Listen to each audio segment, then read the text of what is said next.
The nationwide power blackout witnessed on Tuesday has sparked off a probe into the possibility of sabotage.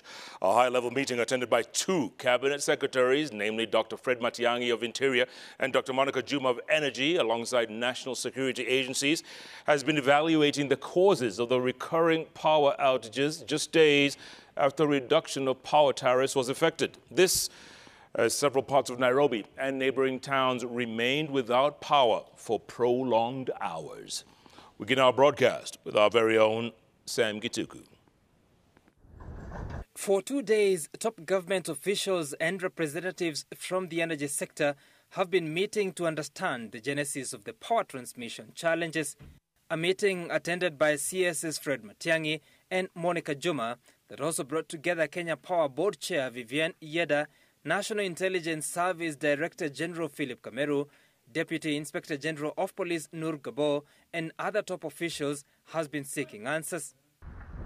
In less than 1 month, the country has experienced at least 3 major power outages caused by collapsed power transmission lines or faults in the lines. In mid-December last year, the Loyangalani-Suswa high-voltage line of 220 kilovolts capacity went down. The collapse switched off power plants connected to the Suswa substation, forcing a generation shortfall. The line supplies up to 17% of the country's power needs. As such, Kenya Power was forced to ration power supply during the evening peak hours in parts of the country.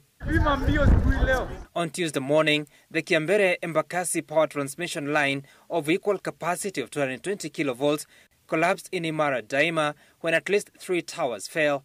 The damage caused a power outage that affected most parts of the country. On the same day, the Suswa-Embakasi power line experienced what the Kenya Power now says was a technical fault. Repairs have been ongoing but left several parts of Nairobi, Athi River and Kitengela without electricity. The areas worst affected have been Nairobi CBD, parts of Dagoretti North and Westlands constituencies, as well as parts of Machakos and Kajiado counties. The meeting by the two CSs looking into the possibility of sabotage from within and outside Kenya Power, weeks after review of power tariffs that were gazetted on Friday last week. The meeting concerned about the frequency of power outages and the falling towers. The team has called for investigations into the matter. At the Imara Daima scene, the fallen towers remain down. Officials from Kenya Power have been on the ground conducting repairs. Nearby towers appear to have been vandalized, with support braces removed.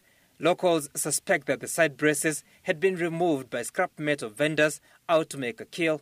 Hiyo stima shui vile iligusana vile itetemeka hivi iko na nguvu ikaanguka chini. Chuma zilikuwa zimetolewa na wananchi, kuna wananchi walikuwa wametoa chuma, so ndio kwa sababu ilianguka vile inasemekana.